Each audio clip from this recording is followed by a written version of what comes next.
Welcome to Moral Monday. Thank you for being here. We're very happy to have everyone here this evening.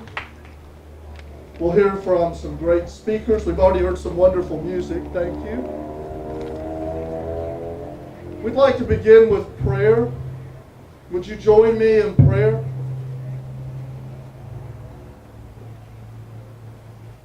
Almighty and merciful God, we remember before you all those who are neglected, whom it will be easy for us to forget.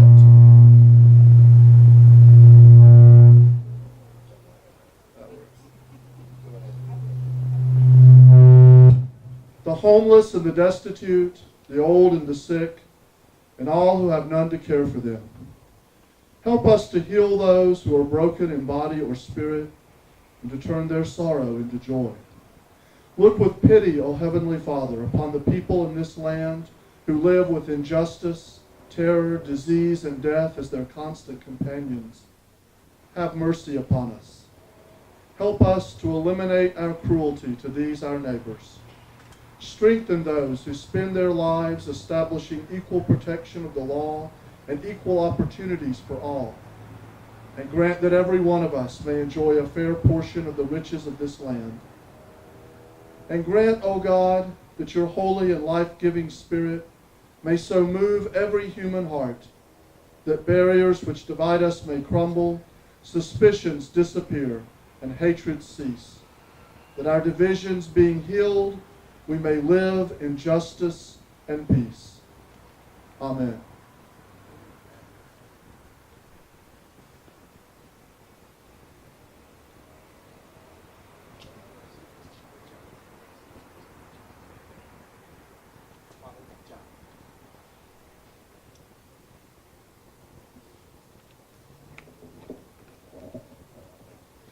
Thank you, Brother Jonathan. Is the moral resistance alive in Franklin, North Carolina? Yeah. Good afternoon, everybody. My name is Enrique Gomez. I am president of the Jackson County NAACP branch. You doing okay? How are we doing? I have a question for you. How many of you had to drive through all these mountain roads to get here? Raise your hand. All right, look. If you are driving a mountain road one day and you get into an accident, the natural conclusion is that it was you, individual folks. Please put the phone down and drive.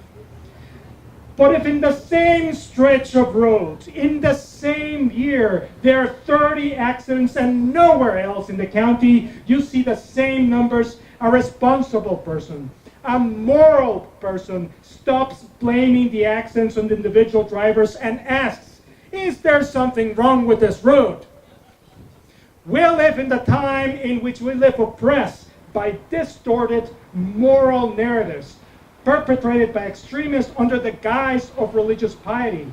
It is a distorted morality that proclaims that the only moral issues are prayer in schools and abortion and gun rights.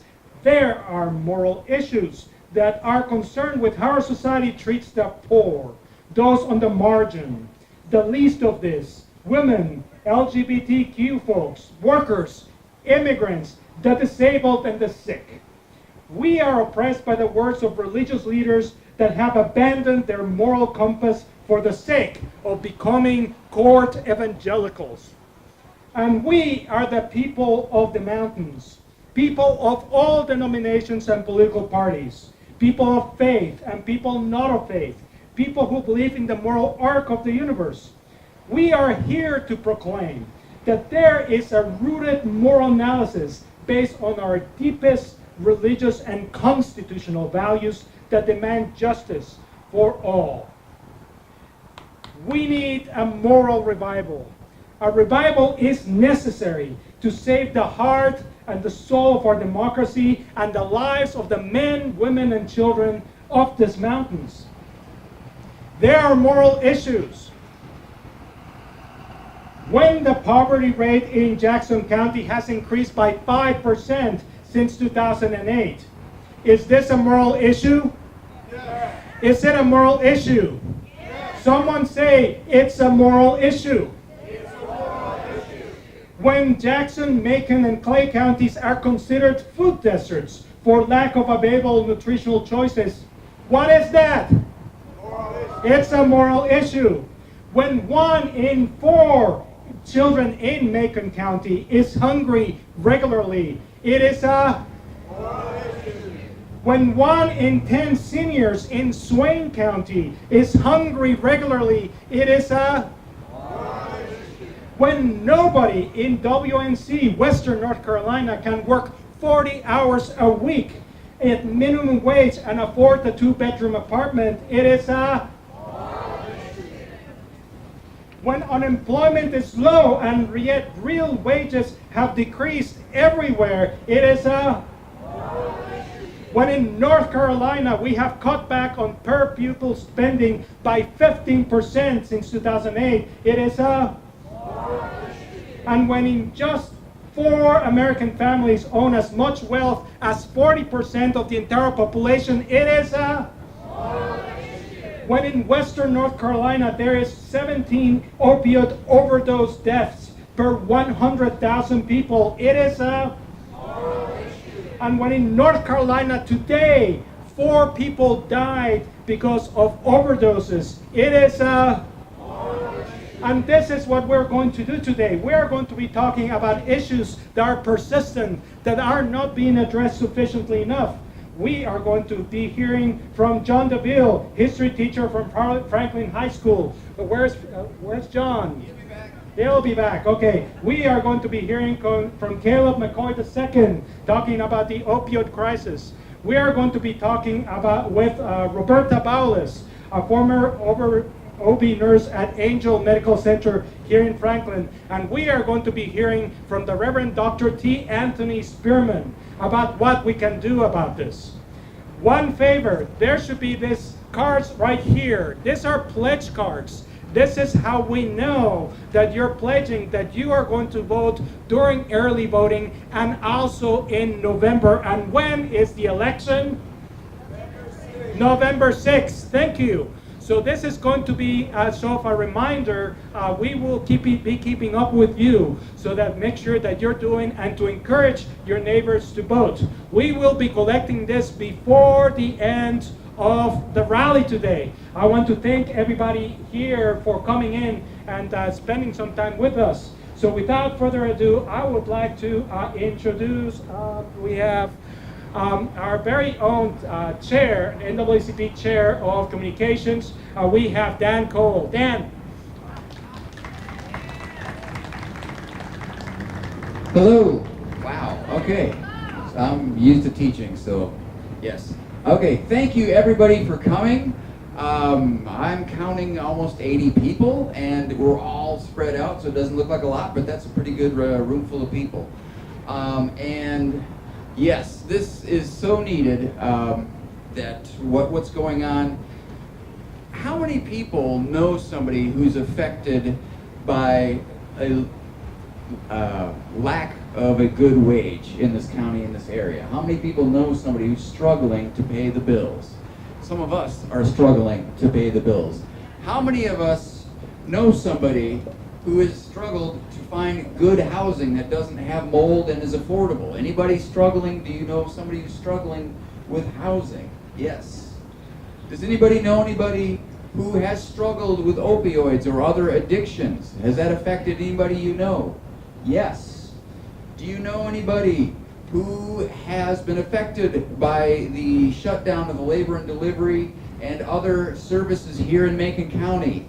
Yes. All of these things are decisions that are made, and they should be being made by our community, but too often they're being made far, far away in Raleigh or not at all. And the people, we the people, are struggling. And we're going to hear some stories of folks who are on the front lines, who've experienced some of these things, and we want to share those things because those stories are what's most powerful, is when somebody tells what they have been through. That's when our hearts open. So please be receptive to everybody here today. I'd like to first thank Father Jonathan of All Saints Episcopal Church, who did our invocation. Father John, thank you. Thank you. And he will be back to wrap up at the end with a brief statement and benediction. You have heard from our president of Jackson County NAACP, Enrique Gomez, in purple. Yes. And let's see. And right now, yes, I'm the communications chair, and I have to apologize. I should have communicated better to get more people to come here today. But I tried, and I didn't try good enough. But thank you for coming here. That's what's important. Up next, we have John DeVille, who teaches history at Franklin High School. He's also a member of the NAACP, and he has been a long-term public education advocate. John, please step forward.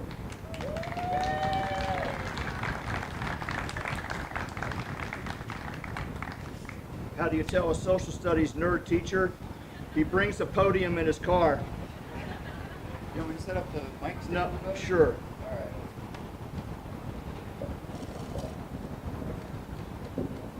Where do you want it? Right there. You got it. I want Kevin Corbin to be able to hear me. All right. Forward together. Not one step back. Forward together. Not one step back. That's a little better. Dan, thank you very much. My name again is John DeVille. I'm honored to speak to you this evening, and I'm honored to share the stage with Reverend Spearman and our other speakers this evening. I've been a social studies teacher at Franklin High School for 23 years, and I'm a proud member of the North Carolina NAACP. I was asked by Dan to speak to you this evening about the topic of a living wage. The polite thing to say tonight is that it's hard to live properly without making a living wage. But that would be polite. I did not come here tonight to be polite. I came here to tell you the truth. I came here to say that it's an ugly lie that you can live properly without making a living wage. You can survive, but you won't live properly. I'm not talking about luxuries. I'm talking about a dignified and healthy life in America, in North Carolina, in Macon County, in Franklin. And that's impossible without a living wage. It's impossible to take care of your health without a living wage. It's impossible to raise your children without a living wage. It's impossible to take care of your parents without a living wage. What is a living wage? A single person in Macon County needs to make at least $10.69 an hour to make a living wage, about $21,000 a year. 2 adults and 1 child, each parent needs to be making $20.76 an hour to be making a living wage, raising that child. Right here where we're sitting tonight, here in the center of Franklin, the median family income is $33,000. That's not really cutting it. That's 2 wage earners and probably 1 or 2 or 3 children. 18.5% of the population for whom the poverty status has been determined here in Macon County, 18.4% are in poverty. That's 6,100 out of 33,000 people here in Macon County are below the poverty line, a number that's higher than the national average. 75% of the people in poverty in Macon County are white. The federal minimum wage peaked in 1968 at $8.68 an hour. That's in 2016 dollars. Since it was last raised in 2009 to the current level of $7.25 an hour, the federal minimum has lost about 9.6% of its purchasing power due to inflation. Since 1973, American productivity has increased by 77%, while hourly pay has only grown by 12%. If the federal minimum wage tracked productivity, it would be more than $20 an hour, not today's poverty wage of $7.25. We are told daily through the media, through our lawmakers, that minimum wage jobs are meant to be temporary, that they are a way station on your way to bigger and better things, to higher paying jobs. But with the tremendous income inequality, the lack of economic mobility, locked into place by those who hold tremendous power and wealth, that's also a lie. We've cut taxes in this state for the wealthy and for corporations while raising taxes on the working class with new taxes for car repairs, plumber and electrician bills, higher tuitions at public universities, and so on. Low-wage workers, make no mistake, they are not looking for a handout. They're looking for economic fairness, for a hand up, instead of the powerful trying to crush them economically and spiritually. Most poor people work, and they work exceptionally hard. No job is beneath them. They are the essential foundation for everything else. Consider where you work. What would your workplace, what would your life be if minimum wage workers did not show up? The Bureau of Labor Statistics defines a working poor person as someone who is below the poverty line, who's been there for at least 6 months, or they're looking for employment. In 2016, there were 7.5 million Americans who fell into that category. Most working poor people are over 35, while fewer than 5 in 100 are between the ages of 16 and 19. In other words, the working poor are not primarily teenagers who are bagging groceries and flipping burgers. Low-wage workers are adults. They're parents. They're wiping down hotel showers and toilets. They're taking food orders. They're bussing tables. They're working at Walmart. They're working at a daycare center. They're emptying our trash cans. They're stacking grocery shelves at midnight. They're teaching community college students as an adjunct professor at Western Carolina University. If you work as a full-time adjunct professor, your wages are about $22,000 a year with no benefits. That's an adjunct professor. And many adults, yes, are also bagging groceries and flipping burgers. Working harder and longer isn't an option for a lot of folks because they don't know their schedule. 20 years ago, I had students that were working 50, 60, 70 hours a week. They can work 2 minimum wage jobs. They can work themselves to death and make more money. Because the schedules that aren't predictable, you can't do that anymore. We have to confront the power structures in this country and make it clear that this is unacceptable. We have to comfort the afflicted, and we have to afflict the comfortable until they yield to the American worker what is just, what is right, what is fair, long-term, and in their own best interest.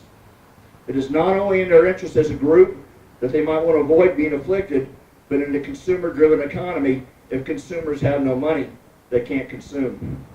If consumers can't consume, that this causes the economy to collapse, or, this is what we've seen, especially since 2008, but really for the last 30 years, it leads governments to borrow more money. And it's not just the United States that's running record deficits.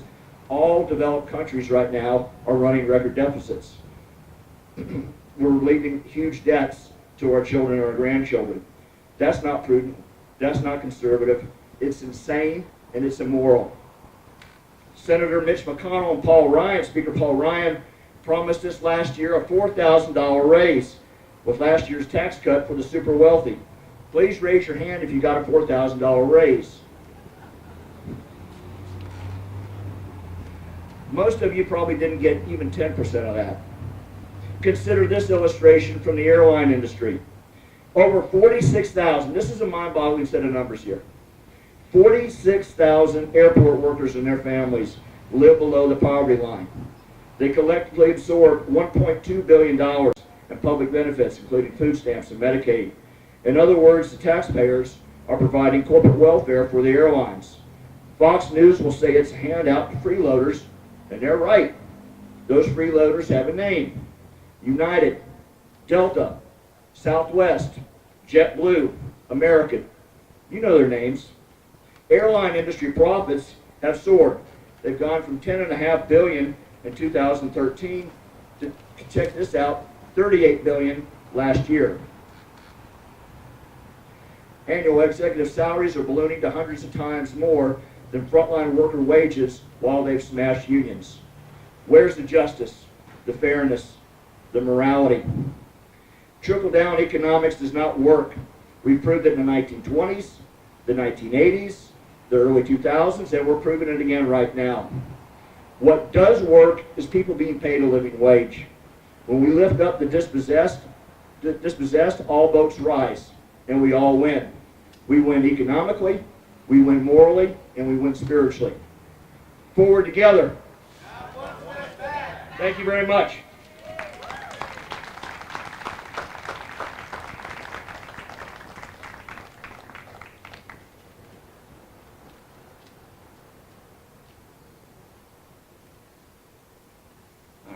Caleb?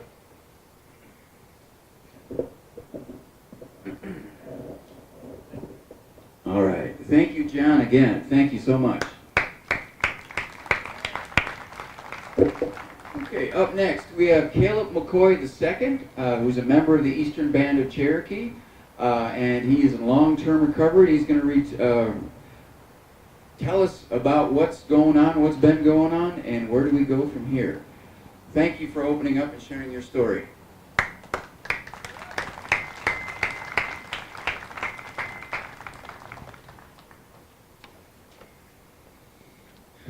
How's everybody doing today? Good, good. So my name is the amazing Caleb McCoy II. I'm a person in long-term recovery. And what that means to me is I now have a loving relationship with God and my Lord and Savior Jesus Christ. For 14 years I struggled, and I didn't realize that I was amazing. I didn't realize that I had value to this world. And so for 14 years I struggled with meth addiction, with opiates and stuff like that. And I overdosed 6 times. 3 of those times I had to be brought back with Narcan. But before my life started changing, it took me being able to look into the mirror and understanding the person looking back at me. As soon as I realized that, things started looking up. I want to share just a little something with y'all. We can do a little group activity. So I want you to look at the person next to you, and I want you to call them all the things that you can think of that deal with stigma when it comes to addiction. Things like felon or junkie, worthless. I want you to look at the person next to you. I want you to call them those things. Go ahead, guys. Look them in the eyes and call them that. Because we've all been guilty of it. We've used words like that. But go ahead. I want you to do it for just a second.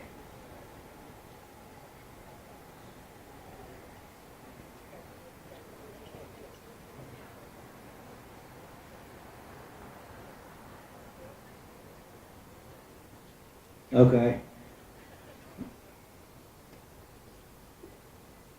How does it feel? How did that feel to say that to somebody?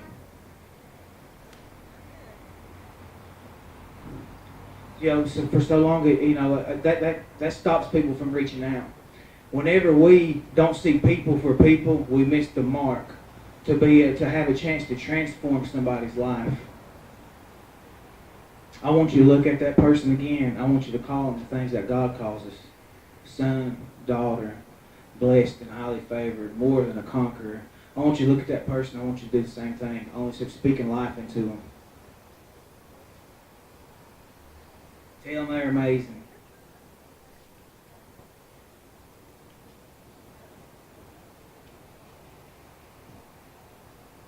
All right, guys. Like I said, that's how we transform lives. When we see one another the way God sees us. But for so long, I didn't understand that the words that you and I use are so much stronger than any of the substances that people are addicted to. So that's one thing that we can do to help change this epidemic. We're losing people every day. Personally, I've lost over 30 family members and friends, that was close to me. I lost my aunt recently she had an infection dealing with her IV drug use.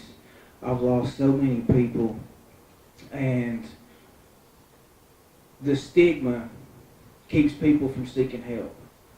When you see somebody walking up and down the street, it don't cost a thing to stop and ask them if they need some water. Be careful about doing that, obviously, but just take opportunities to see people for people to speak, because there's so many people hurting out there that need your light. They need you to speak life into them. So it's important that we don't see the people for their experiences, their struggles, their circumstances that they're going through. Secondly, I want to encourage y'all to get out and vote. I want you to vote for the leaders that understand that we cannot arrest our way out of this epidemic. Vote for the leaders who have a track record of showing compassion and are open to new ideas, outside the box ideas. See, the first war on drugs was declared in 1914, and we're still trying to arrest our way out of this. It's going to take new ideas. It's going to take new programs in the jail. It's going to take reaching people that come to the hospital that's just overdosed, reaching out to them and trying to offer them help, hook them up with different services. Going into the schools, that's one thing that we really are involved in. We've been into Swain County, we've been into Cherokee, Jackson County, and just having those conversations with the kids. You know, people don't care how much you know until they know how much you care. So it's important to break those barriers down and to open up that dialogue with the kids, especially the kids. The national average age for first-time drug use is 11 years old. So it's happening. I mean, in elementary school and middle school. Me personally, I started when I was 11, 12. By the time I was 16, I was using meth. And so, we got to have those conversations. We need those programs in the schools. The most important thing that we can do is talk about the message of recovery. You know, I hear people say recovery is possible. It's more than that. It's not a fad. It's not something that people are just talking about. It's happening every day. Recovery happens every day, and so we should be celebrating those people that's in recovery, that's doing things. Whether it's a small victory, whether it's just for me, it was a big thing for me to take a shower when I got in recovery. I used to sleep on couch to couch. 2 weeks I'd go without eating or taking a shower. So it's important to celebrate those people that's in recovery.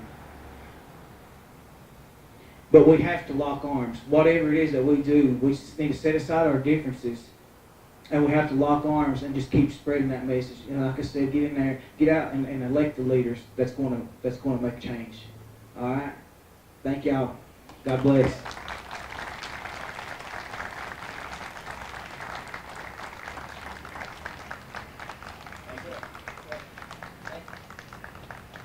All right. Thank you, Caleb. Caleb, that was amazing. So many things. Let me just adjust this a little bit. Hope. Isn't that what we all need more of in this world? Is hope.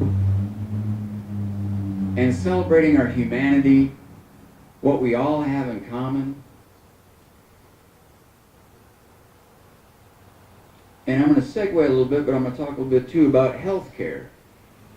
Because we all, I don't care how rich or how poor you are, we all need health care at some point in our lives.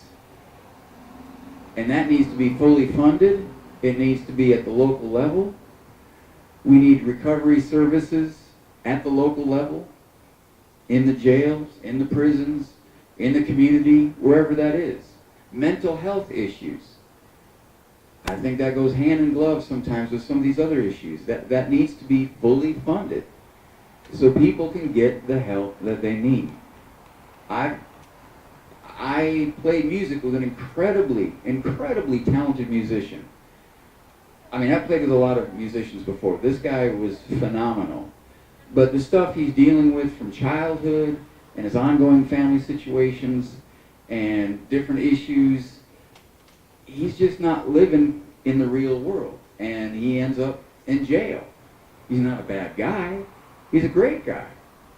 But he's got issues, and you don't have money to deal with that, and there he ends up in jail. He could be playing on any stage anywhere with his own music, but he's in jail because he's not getting the help that he needs.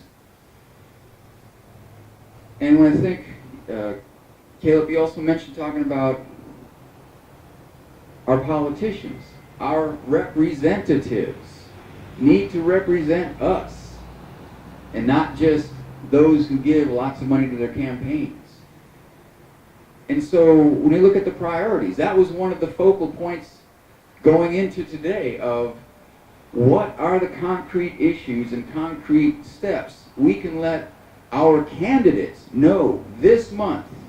Say, look, what are you going to do about this issue? What is your stand on opioids? What is your stand on affordable housing? What is your stand on a living wage? What is your stand about age-old labor and delivery, about health care insurance in the state? What is your stand? And we can vote accordingly. But too often, some of our so-called leaders want to get into these issues, things about this or that, about social issues that are not exactly 100% in line with the reality of people aren't making enough money, even though they're working 2 and 3 jobs. People don't have the resources they need to live a healthy life. And these are the things that we need to have our leaders talking about and making decisions about. So without further ado, I would like to introduce Roberta Bowles, and she was the nurse manager at Angel Labor and Delivery for 26 years. So please welcome Roberta Bowles.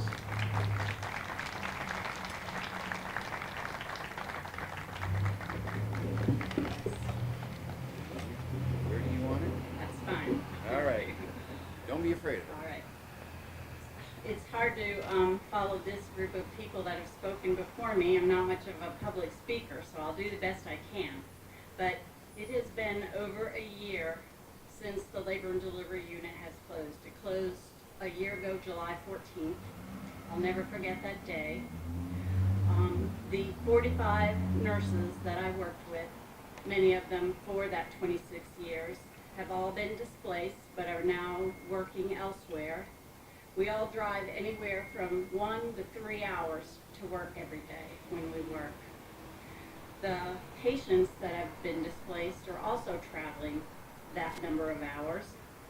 I have seen many patients from Franklin and the surrounding communities at the hospital I'm in now. I drive to Hendersonville, North Carolina, and work at Park Ridge Hospital. I have delivered babies in the lobby. I've delivered babies on the side of the road, babies in hallways, because they have had to drive so far to get to a birthplace and have their babies. So by the time they get there, the baby's not waiting any longer.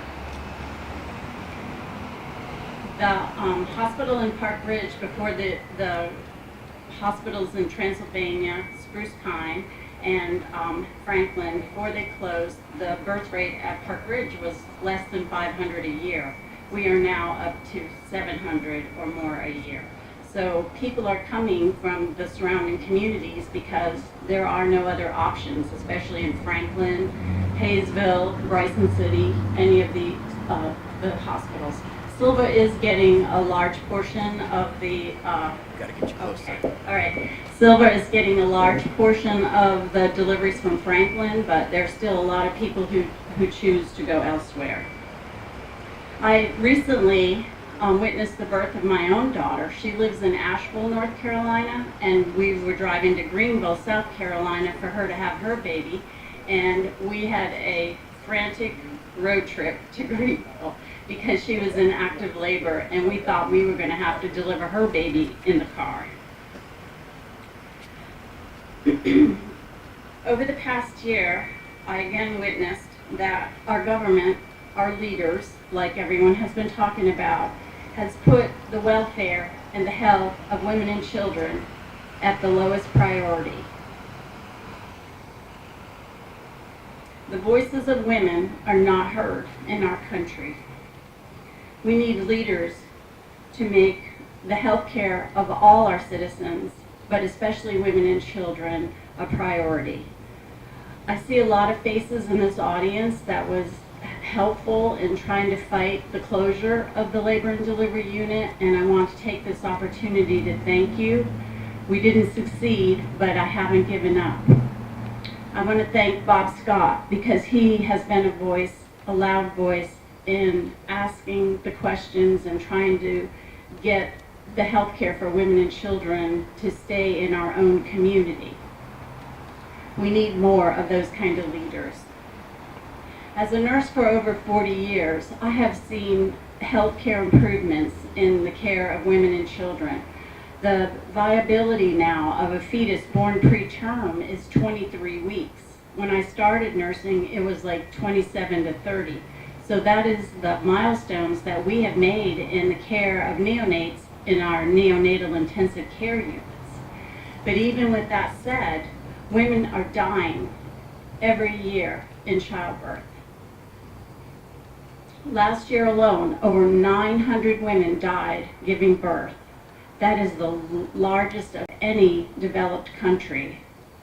The CDC said 60% of those deaths were preventable. And the reasons for the deaths are as follows. Low-income women in rural areas. Where do we live? That's what our women are facing. Unplanned pregnancies. I mean, it's really sad when Medicaid will pay for Viagra, but it won't pay for birth control.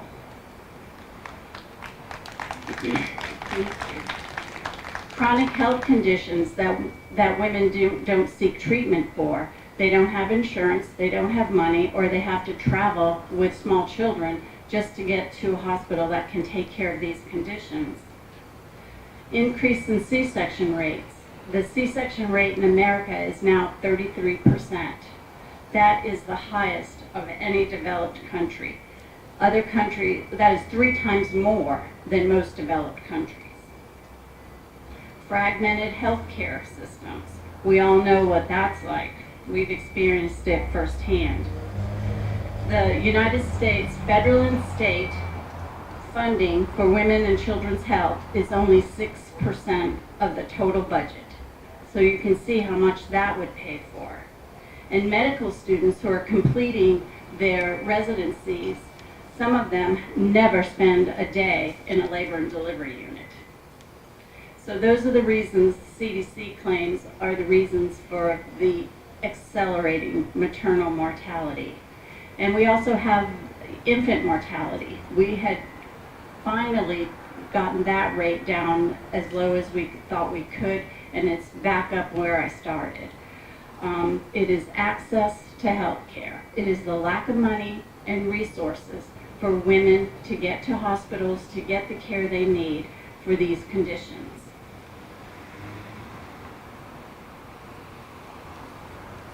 We all want to improve the health of our communities, and like Dan said, that needs to be local. You can't keep a full-time job, take care of children at home, and drive 2 hours for a doctor's appointment. Pregnant women are seen monthly until their 8th month, and then they're seen twice a week, and then once a week until the baby is born. How do you drive to Asheville or Greenville every time you have a doctor's appointment?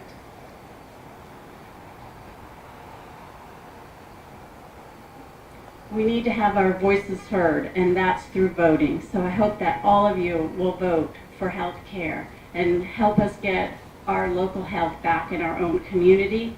So we have put together a petition today to try to ask HCA, who has purchased mission hospitals, to put labor and delivery back into Franklin. Thank you for your time.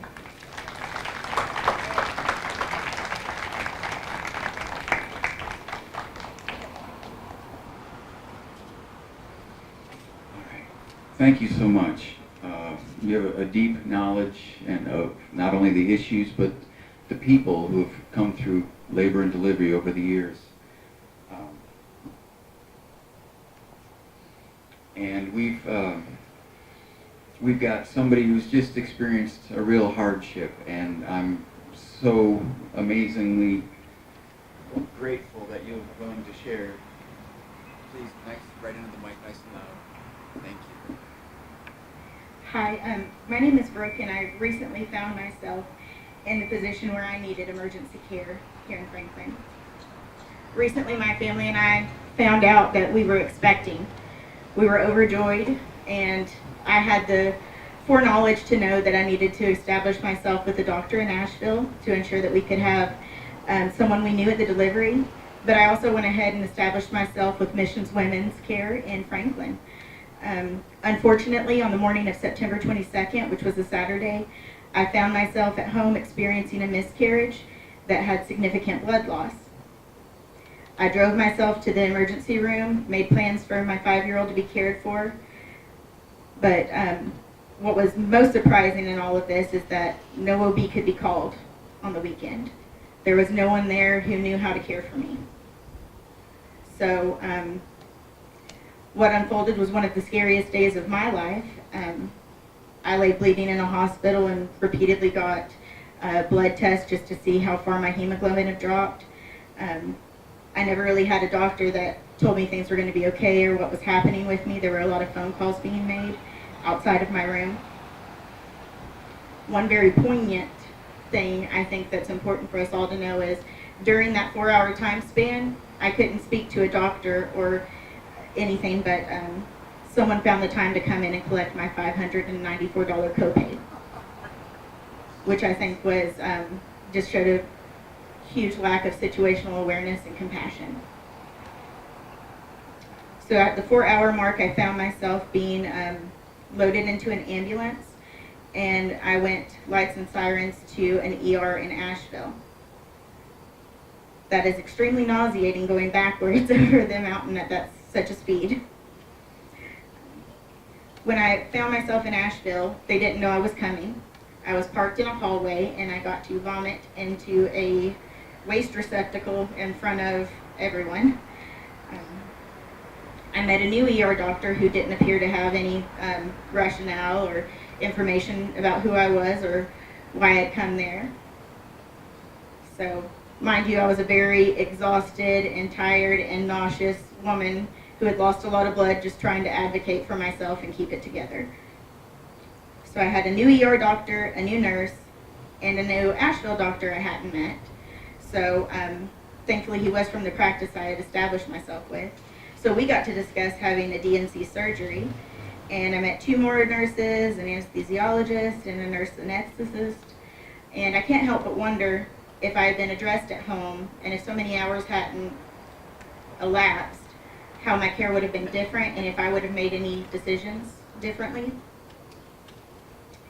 I was able to advocate for myself enough to get some extra nausea medication in the form of a 3-day patch to make it for the 90-minute ride home, because I was wheeled to the curb at 9:30 p.m. that night and sent on my way. I suppose you don't truly understand the impact of the loss of healthcare access until you need it. I don't think any of us knew how bare bones it was. We knew you couldn't deliver a child here, but we also didn't know that you had no access to an OB. I've made the calls, I've filled out surveys, and I have heard remorse and statements that begin with, well, in a perfect world. And I have to say, your verbal remorse doesn't bear weight. True remorse is backed by changed action. This is my way of honoring our child's loss, and I hope that we can hold people accountable for the decisions they make for our community. I don't want this to happen to another family.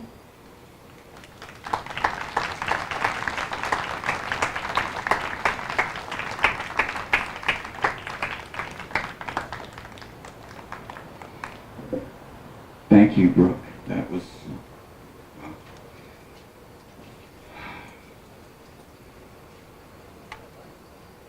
That's unacceptable.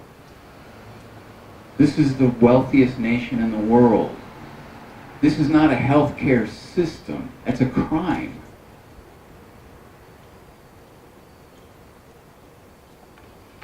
The push by Mission has been going to sell to a for-profit, but even before they were selling to a for-profit, they were acting as if they were for-profit.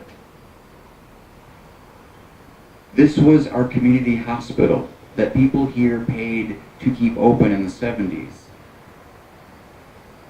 And now it's being dictated from Asheville. And then it's going to be dictated somewhere, what is it, Memphis, Tennessee? Is where HCA, a for-profit corporation, is out of. So now we've got to go petition way over there. This is not the America that we grew up in or we believed in. This is an ugly, shameful chapter in our history when we let corporate boards make decisions little by little, taking away our rights to the most basic fundamental health care. No OBs on the weekends? Sorry, ladies, nothing we can do. That's a crime. I don't know what to say, but I will wrap it up there. And thank you, Brooke, again, for that was horrendous to go through that. I can't even imagine.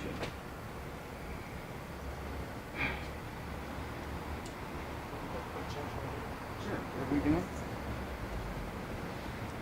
we're doing a quick change. We're doing a quick change right here to a new speaker stand. But when we do that, just to remind you, we do have these cards right here, so reminder cards. If you could please make sure that we fill out. We're going to go around and collect them in a little while. And also, we have that petition, that Angel Labor and Delivery petition circling out. We have it on that table over there.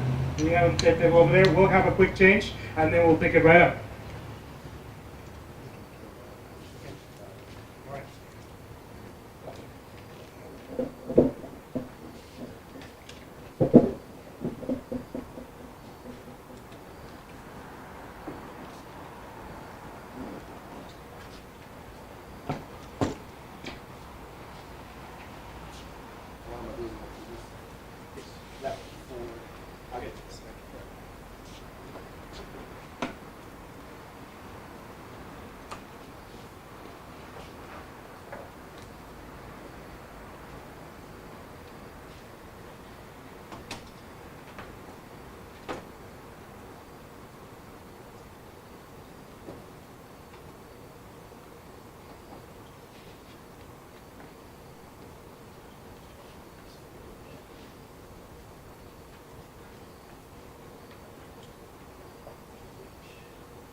Don't want to be in front of those speakers. Okay, right. I mean, it doesn't like that.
Mic check. 1, 2, 3. Mic check. 1, 2, 3.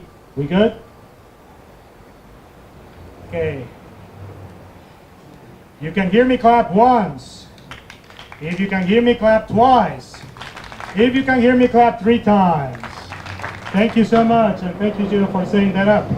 Okay, that should be Dan. That should be off already. Okay.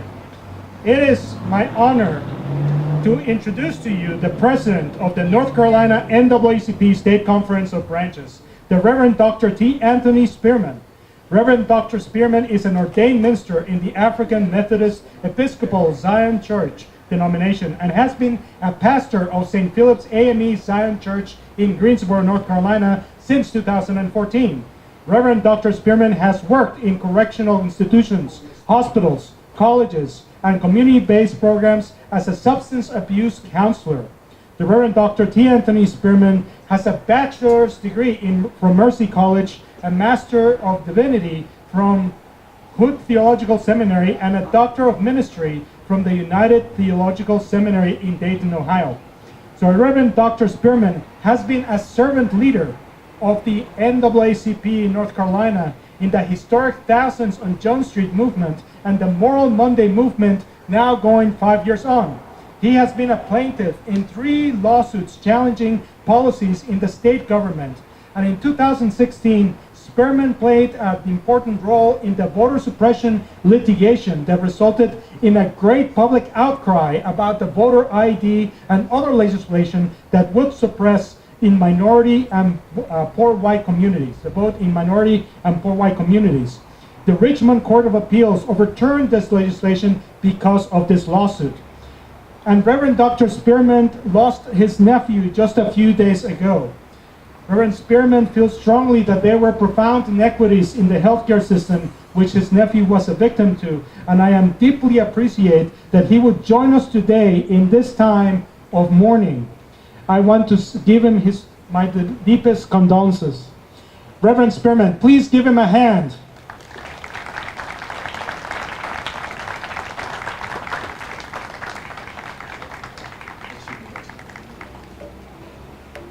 When I say, what do you want? You say justice. What do you want? Justice. What do you want? Justice. When I say, when do you want it? You say now. When do you want it? Now. When do you want it? Now. When I say, how do you get it? You say vote. How do you get it? Vote. How do you get it? Vote. How do you get it? Vote. How do you get it? Vote. Greetings, Macon County NAACP. I'm so grateful to be with you this evening. Allow me to thank those who organized this Macon Moral Monday. President Enrique Gomez, the President of Transylvania County, and the President of Henderson. Are any of the members from Henderson here? Any of the members from Transylvania here? Any of the members from Macon County here? All right, Franklin, Jackson, it's good to be with you this evening. It warms my heart to know that you seek to build power for yourselves based on the understanding that all politics are local. If we are to usher change into our communities, then we need to keep a keen eye on the local politicians who entrench us in the policies that most affect our day-to-day living. If more people understood that, the tide of midterm elections would certainly turn around. And it appears to me that you've heard the 1963 mandate of Dr. Martin Luther King Jr. reverberating through the annals of time, that if change is to be wrought, then we must go back to Mississippi, go back to Alabama, go back to South Carolina, go back to Georgia, to Louisiana, and go back to our respective locales and resist until change is ushered in. I commend you for adhering to that mandate to sound the alarm and resist.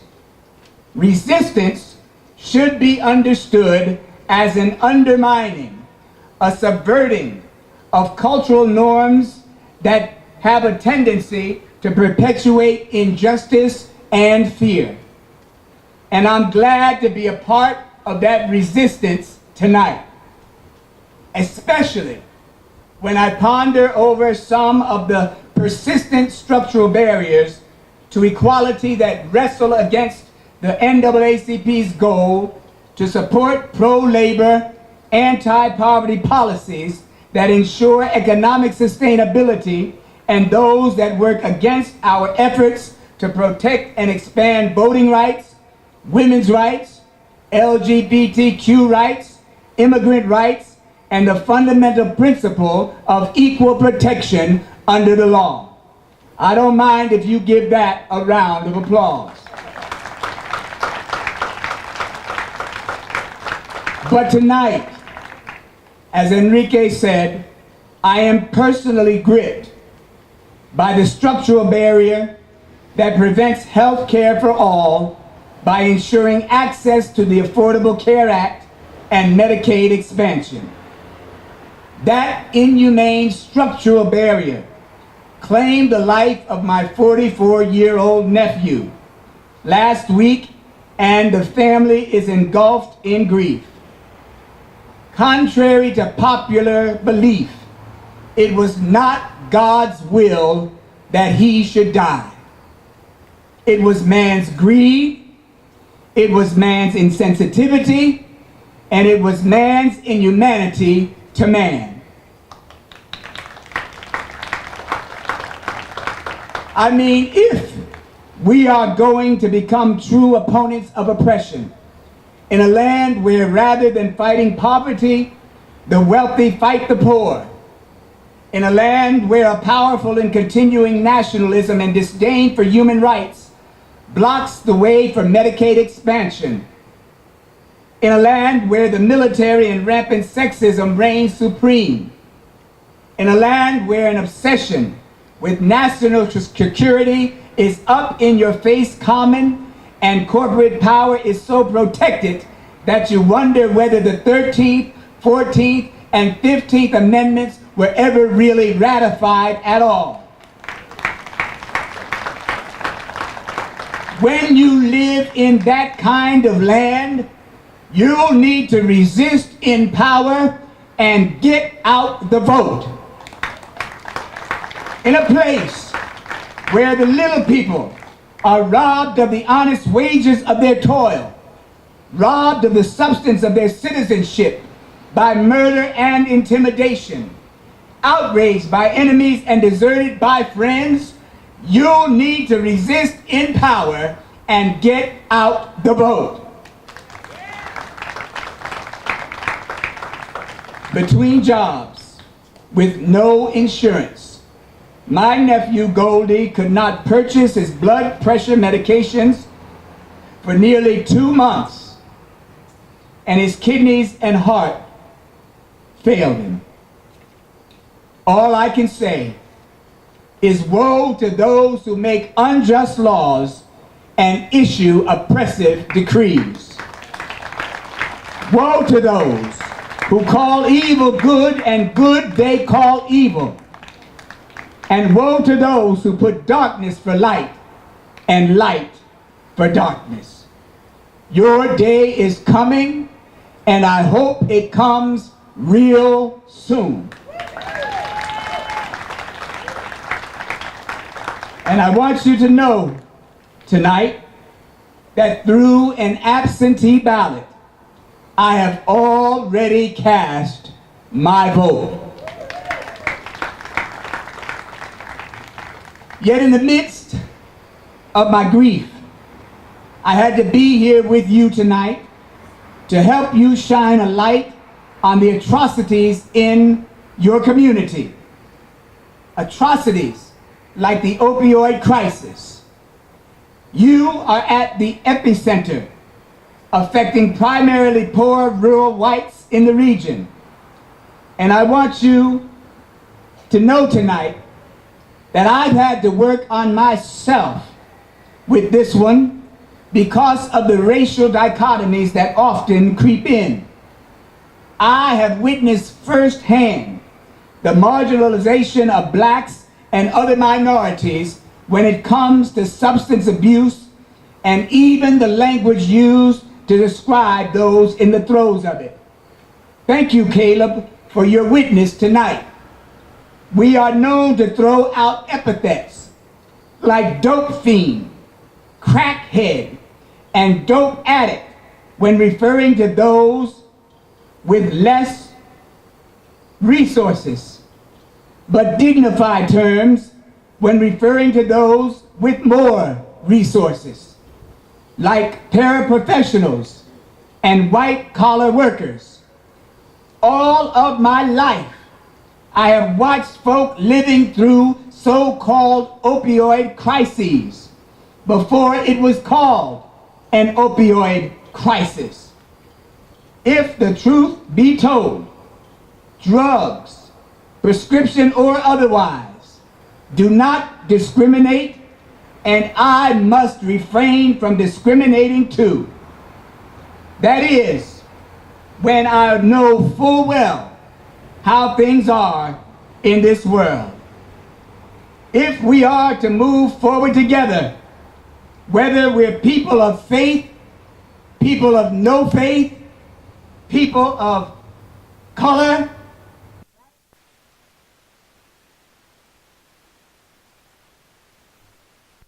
straight, young or old, educated or uneducated, every last one of us has been created in the image and likeness of God. So each of our lives, I said each of our lives, carries intrinsic worth. We must find creative ways to deal with this opioid crisis. And my good friends from Policy Watch tell me that death from opioid overdose now takes more lives yearly than car accidents. In 2016, death from opioid overdose was 5 times higher than it had been in 1999. Between 2000 and 2016, more than 600,000 people died from drug overdoses. 115 Americans have already died today from opioid overdose, and that just ain't right.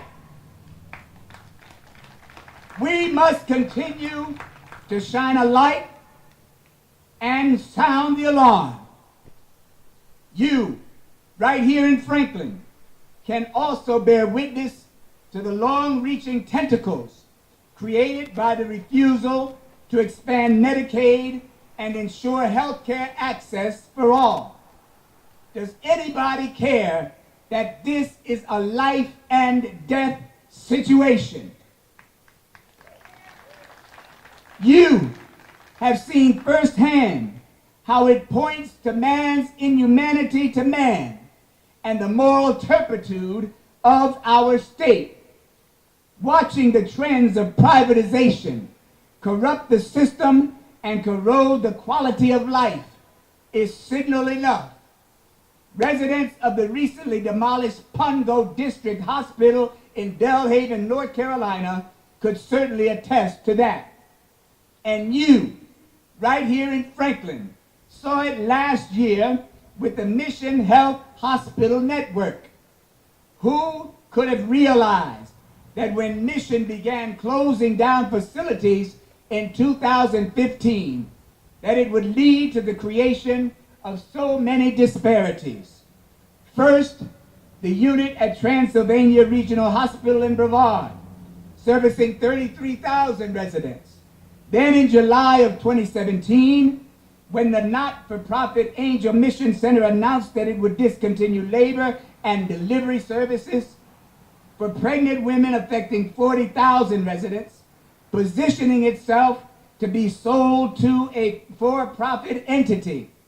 Then at the end of September, the labor and delivery unit at Blue Ridge Regional, affecting 33,000, shut its doors. This is shameful, this is unacceptable, and you ought to put your legislators on blast. Every last one of them, from county commissioners to the legislators at the General Assembly. Come here, Mike Clampett. Come here, Kevin Corbin. You need to be put on blast. And the North Carolina NAACP stands ready to investigate, and if warranted, we will litigate.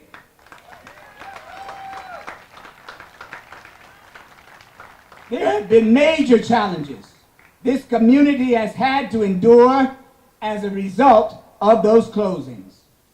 Pregnant women are now forced to drive at least 20 miles to give birth through the extremely dangerous winding roads in winter months. That just ain't right.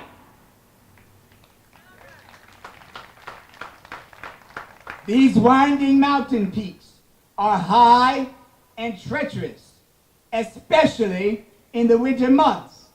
And for women in labor, this poses a special concern. The number of infant deaths has reportedly increased. And that, my friends, just ain't right. But allow me to tell you for a few moments what is right.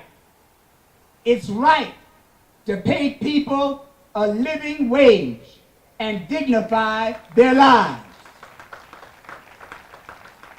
There are far too many minimum wage jobs in North Carolina, and apparently there are quite a few right here in Macon County since the poverty rates have increased since 2008.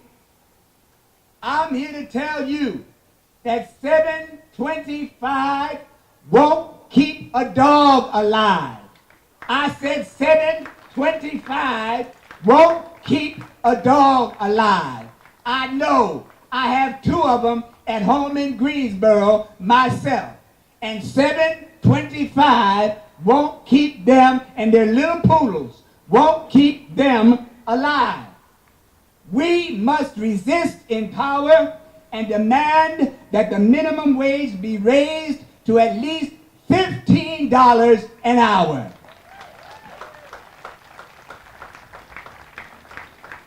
Martin Luther King Jr. once said, "It's a crime for people to live in this rich nation and receive starvation wages."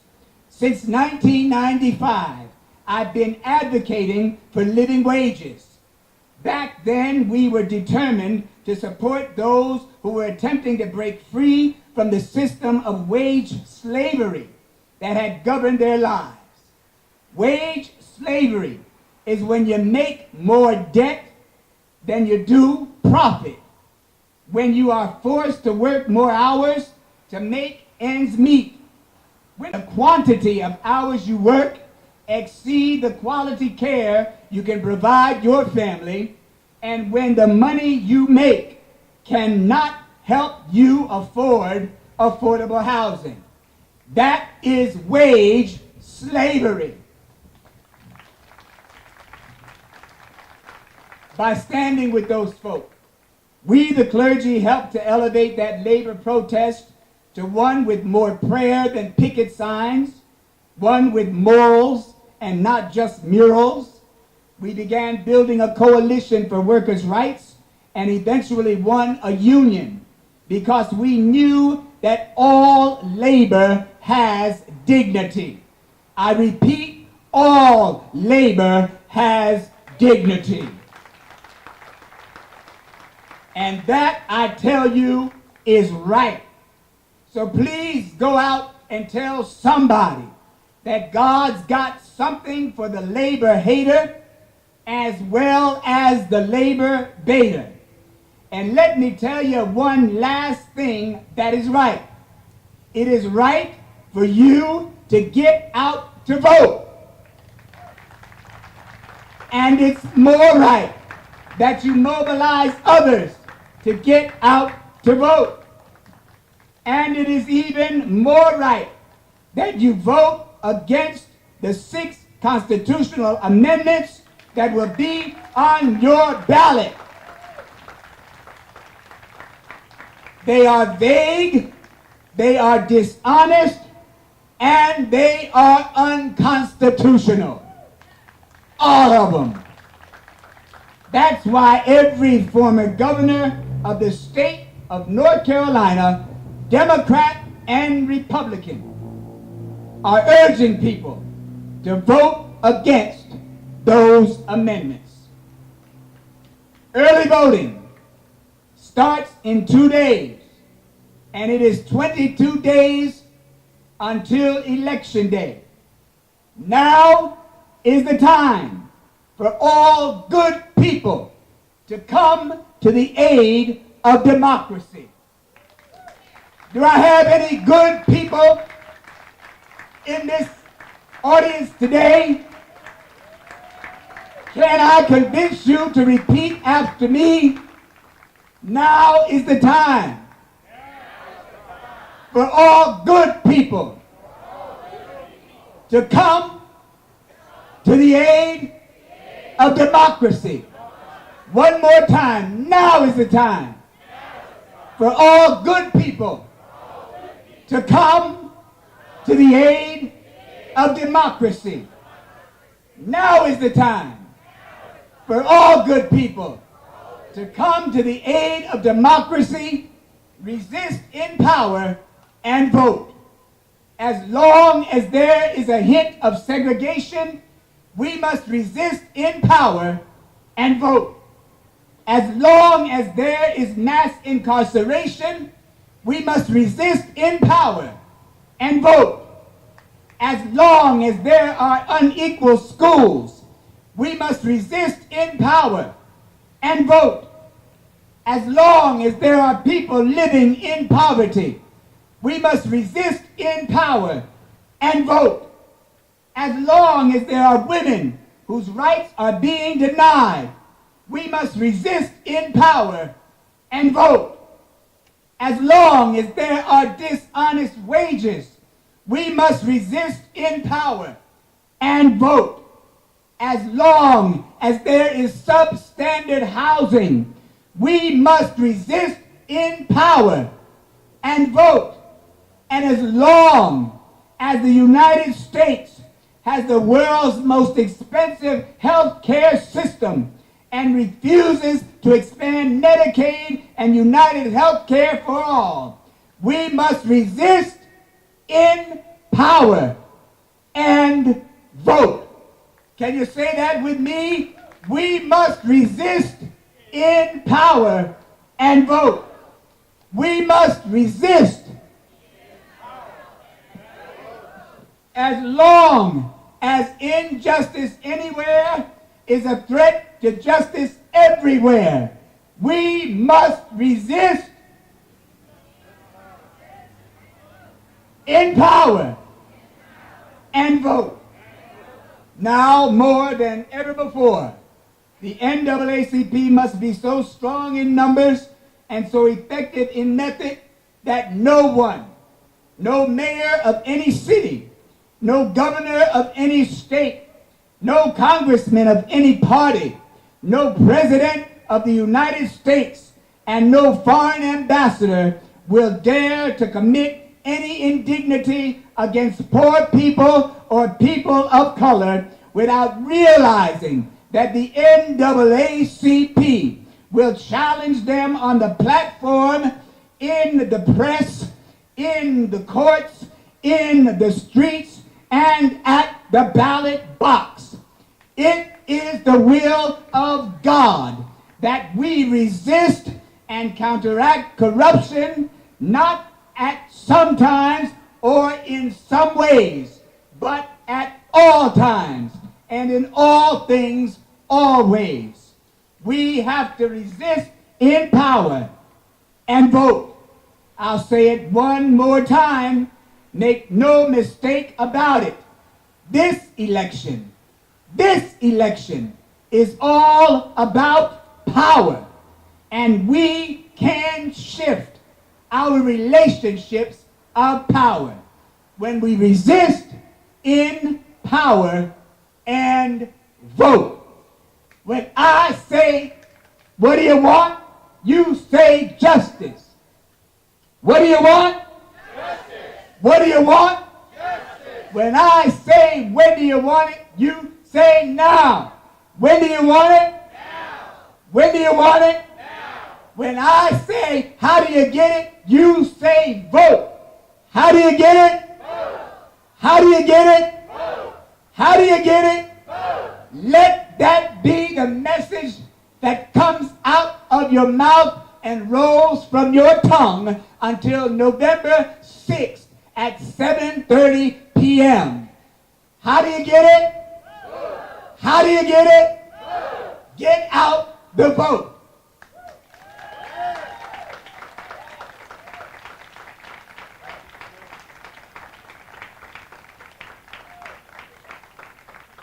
Thank you, Reverend Dr. Spearman. Let's give him another hand. Go out and vote. Registration time is over, but you can still register for absentee vote. We have forms on this table out there. If you are not registered to vote in your current address, you can still register for absentee vote. You can register on the polling places in your area. You can also do the following. You can join the NAACP and carry forth the work of justice. We have membership forms in this table as well.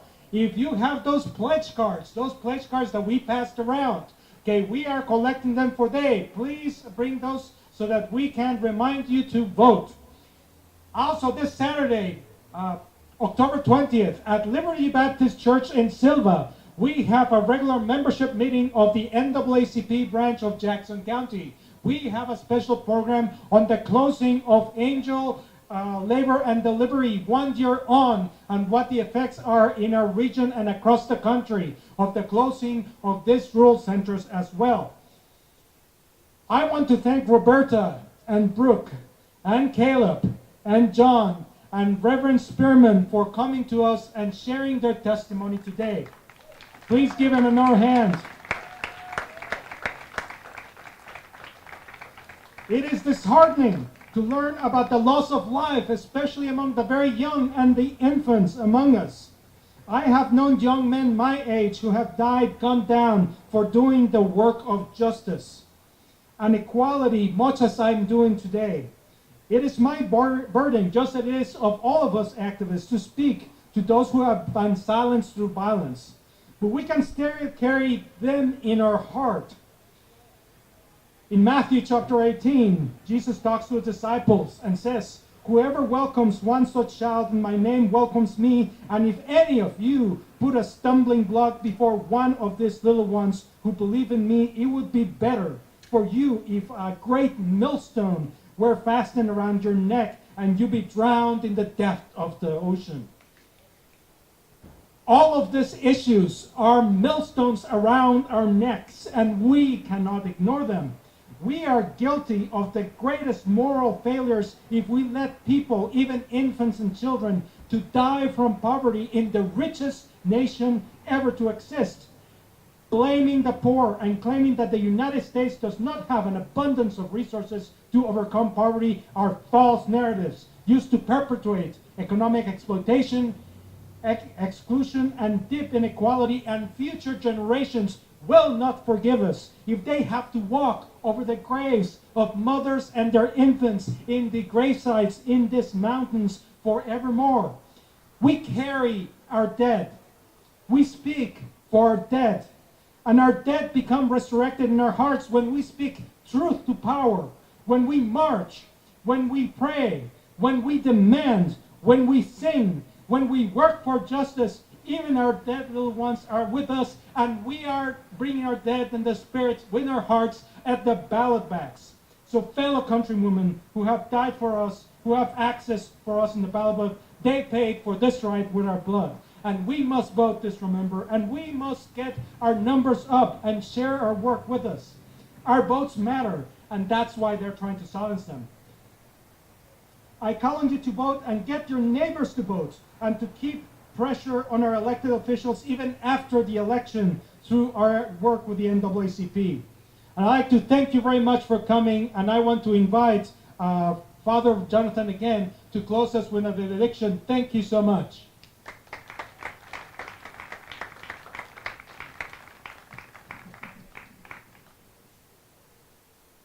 As we go from this place to resist in power and to vote and to make a moral choice for a better world, for a better society, to show love towards our neighbors, my prayer for each one of us, for our community, for our families, for this nation, is that we do not become that which we resist, that we overcome evil with good, that we fight hate with love, and that the blessing of God, who made us in God's image to love one another, will be upon us in this fight and in this resistance, this day and every day. Amen.